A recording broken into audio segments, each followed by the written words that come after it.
La réussite de la phase d'incubation ou bien de colonisation des ballottes de culture des champignons dépend à 35% de la maîtrise d'une phase ou du moins d'une étape de culture qu'on va appeler l'ensemencement. Bonjour à tous et surtout bienvenue.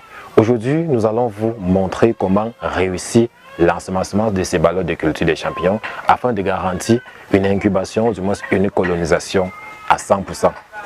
Pour ce faire, on aura besoin de quelques matériels. Tout d'abord, le matériel de protection.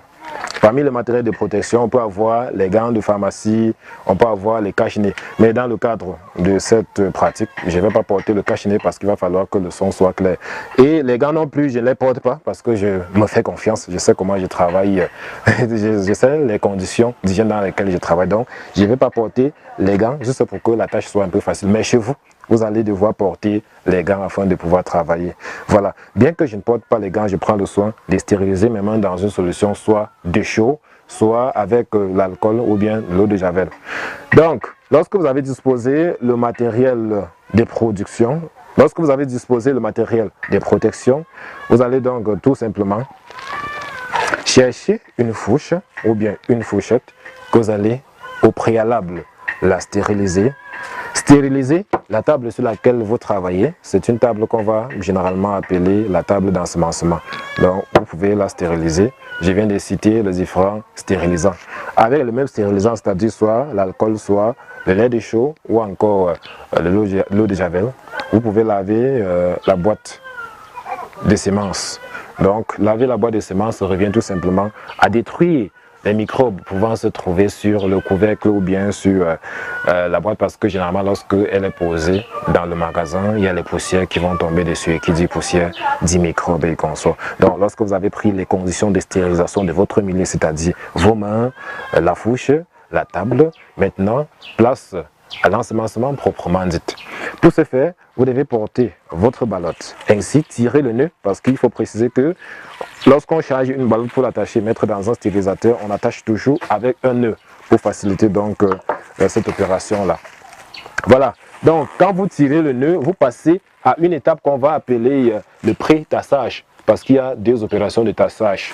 On fait d'abord le pré-tassage, qui consiste à taper la ballotte ainsi afin d'éliminer les différents vides entre les particules des rafles de maïs pour favoriser la colonisation rapide du mycélium.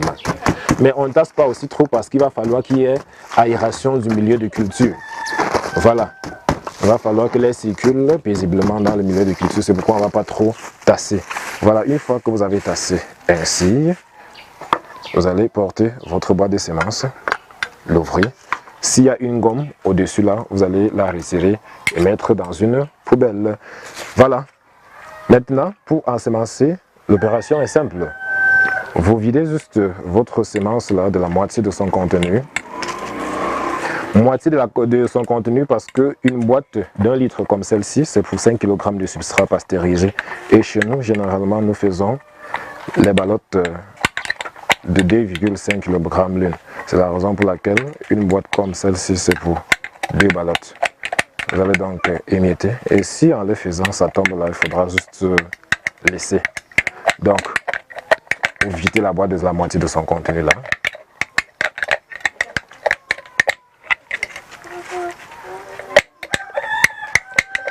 La moitié.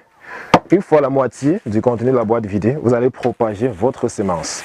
Propager revient à augmenter ou du moins à amplifier la surface de contact entre le mycélium et le substrat. Une fois donc que vous avez propagé là, vous allez faire le second tassage qui consiste à faire bien adhérer le mycélium au rafle de maïs. Voilà, ça c'est le second tassage, qui n'est généralement pas aussi consistant que le premier. Une fois le second tassage fait, l'opération est simple, hein? Vous allez juste prendre votre paquet là déchiré des 4 côtés. Premier déchirure, deuxième déchirure, c'est 5 cm la déchirure. Troisième et quatrième. Voilà. Lorsque votre papier a été déchiré, vous allez juste prendre là et l'attacher. En commençant par le plus petit côté.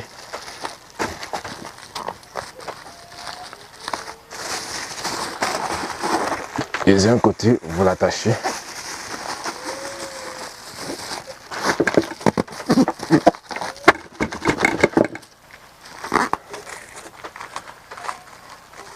Vous serrez correctement. Donc, voici la ballotte inoculée ou ladée ou encore ensemencée. Donc, une fois que vous avez respecté toutes ces conditions, vous pouvez ainsi aller la déposer dans la salle noire ou encore dans la salle d'incubation, tout en étant sûr que vous aurez une colonisation, ou du moins une incubation à 100%.